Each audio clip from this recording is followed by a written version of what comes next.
सत्कार, स्वागत आणि पुष्पगुच्छांना फाटा देत विधानसभेतील विरोधी पक्षनेते राधाकृष्ण विखे पाटील यांनी आपल्या वाढदिवशी अहमदनगर जिल्ह्यातील 208 शेतकरी कुटुंबांना दत्तक घेऊन नवा पायंडा ठेवलाय।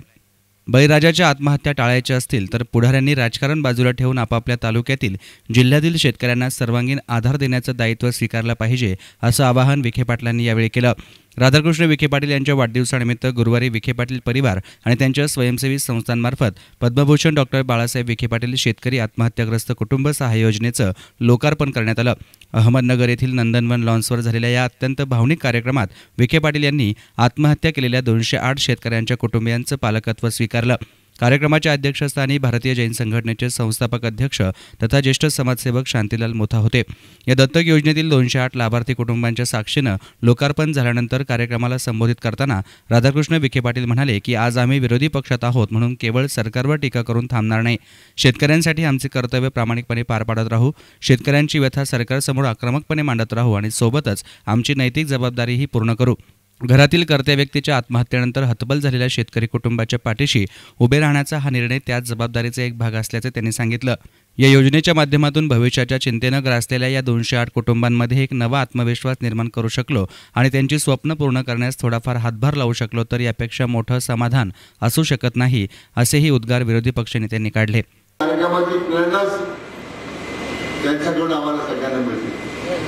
तर आपल्या जीवनामध्ये शेवटच्या दिवसापर्यंत फक्त आणि फक्त सामान्य माणसाच्या विकासाचा, शेतकऱ्याच्या, समाजाच्या प्रत्येक घटकाचा त्यांनी विचार केला होता। वाढदिवस साजरा करण्याची कल्पना सुद्धा आमच्या मनात कधी येत नाही, येणं शक्य नव्हतं। डॉक्टर सुजयने हा पुढाकार घेतला की ज्या विचारावर आधारित आदरणीय खासदार साहेबांनी आपलं आयुष्य व्यतीत केलं त्या सर्वसामान्यांच्या उद्धाराकरता काही काम करण्याची आवश्यकता आहे, म्हणून आज 208 कुटुंबाला दत्तक घेऊन त्या संपूर्ण कुटुंबाचं संगोपन करण्याची जबाबदारी घेतात। अतिशय मोठी जबाबदारी खरं म्हणजे डॉक्टर सुजयने घेतलेली आहे। तरी काही आपणही संपूर्ण विषयामध्ये राज्यामध्ये फिरत होतो, कृषी मंत्री असताना मी फिरलो राज्यामध्ये, अनेक शेतकरी कुटुंबाला जाऊन भेटलो। राज्याच्या दुष्काळी दौऱ्याच्या निमित्तानं कर्जमाफीच्या दौऱ्यामध्ये 70 जिल्ह्याचा दौरा झाला, जवळजवळ 6,500 किलोमीटरचा प्रवास झाला संघर्ष यात्रेचा। प्रत्येक ठिकाणी ही शेतकऱ्याच्या चेहऱ्यावर भावना होती, कर्जमाफी झाली पाहिजे, परंतु शेवटी कर्जमाफीच्या बरोबरीनं हा कायमस्वरूपी हा प्रश्न कशा ठिकाणी निघेल याचा उल्लेख शेतकऱ्यांनी केला आहे। या संबंधी एक होलिस्टिक अप्रोच एकत्रितपणे विचार करून या संबंधीचा आपल्याला मार्ग आपण काढलाच पाहिजे। सरकार एखाद्या लाखाची मदत, अन्य संस्था मदत करतील, परंतु मी सभागृहात भाषण करताना अनेक वेळा सांगितलं राज्यातला शेतकरी आत्महत्या करतोय त्या पुरोगामी महाराष्ट्राला निश्चितपणे घोषणावर नाहीच आहे। आम्ही सगळ्यांनी मिळून प्रयत्न केले पाहिजे, केवळ आत्महत्या झालेल्या शेतकऱ्यांच्या प्रश्नावर भाषण करायचे, त्या सरकारने घोषणा करायच्या, म्हणजे मागचं सरकार असेल, सध्याचं सरकार असेल, राजकीय भूमिकेतून या प्रश्नाकडे पाहायचं, परंतु या प्रश्नाच्या मुळापर्यंत जाऊन कायमस्वरूपी आपल्या राज्यातला शेतकरी आत्महत्याच करणार नाही या संबंधीचा आम्ही काही विचार करणार आहोत की नाही याबद्दल सुद्धा मला वाटतं विचार मंथन या निमित्ताने करण्याची आवश्यकता आहे। या योजनेची संकल्पना मांडून ती मूर्त रूपात आणणारे डॉक्टर विखे पाटील फाउंडेशनचे मुख्य कार्यकारी अधिकारी आणि प्रवरा साखर कारखान्याचे अध्यक्ष डॉक्टर सुजय विखे पाटील यांनी यावेळी प्रास्ताविक केलं। योजनेची पार्श्वभूमी सांगताना ते म्हणाले की पद्मभूषण डॉक्टर बाळासाहेब विखे पाटील यांच्या निधनामुळे विखे पाटील कुटुंबांचा मार्गदर्शक हरपल्यानंतर अनेक दिवस प्रचंड पोकळी जाणवत होती। कुटुंबातील प्रमुख व्यक्तीच्या जाण्यानं काय परिस्थिती निर्माण होते याचा अनुभव पदोपदी येत होता।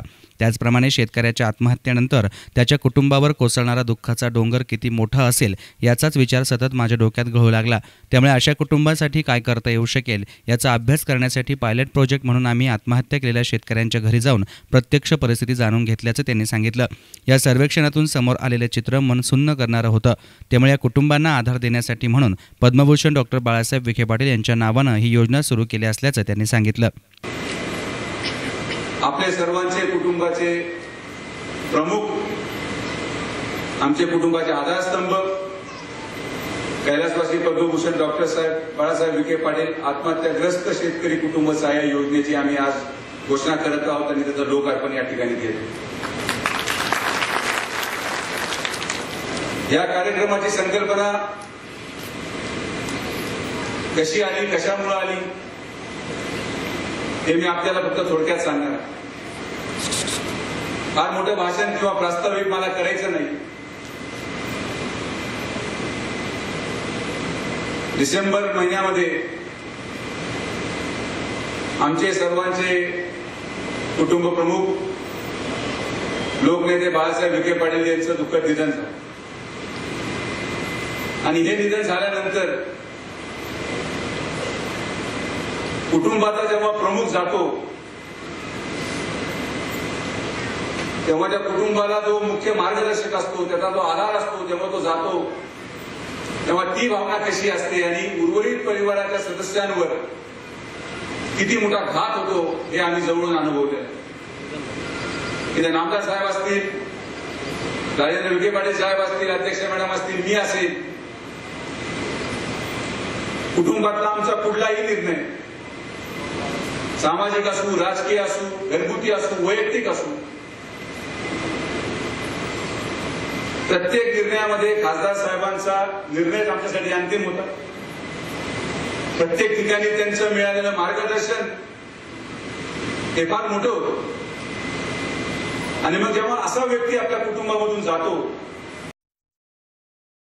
तेव्हा त्या कुटुंबाला जेव्हा मार्गदर्शन मिळत नाही, त्या कुटुंबाचा सगळ्यात मोठा व्यक्ती, जगात कर्ता व्यक्ती जेव्हा जातो तेव्हा त्याच्यावर कसं प्रसंग येतो याचा अनुभव आम्हाला डिसेंबर महिन्यामध्ये झाला. तरी सुद्धा आम्ही स्वतःला सावरून घेतलं. आमच्या दैनंदिन दिनचर्या आम्ही सुरू केल्या, कारण की आम्ही थांबून घेतलो असतो, आम्ही हारून गेलो असतो तर आज या प्रवरा उद्योग समूह असेल किंवा आमच्या कुटुंबावर अवलंबून असलेले असंख्य कुटुंब आहेत, त्यांना कुठेतरी आधार देण्याचं काम हे केलं गेलं पाहिजे असा निर्णय आम्ही घेऊन आम्ही त्याच्यातून आज बाहेर पडायचा प्रयत्न करतो. आत्महत्या केलेल्या 3 शेतकरी कुटुंबातील सदस्यांनी या कार्यक्रमात देखील प्रातिनिधिक स्वरूपात आपल्या व्यथा मांडल्या. यावेळी अनेक जण भावुक झाले होते.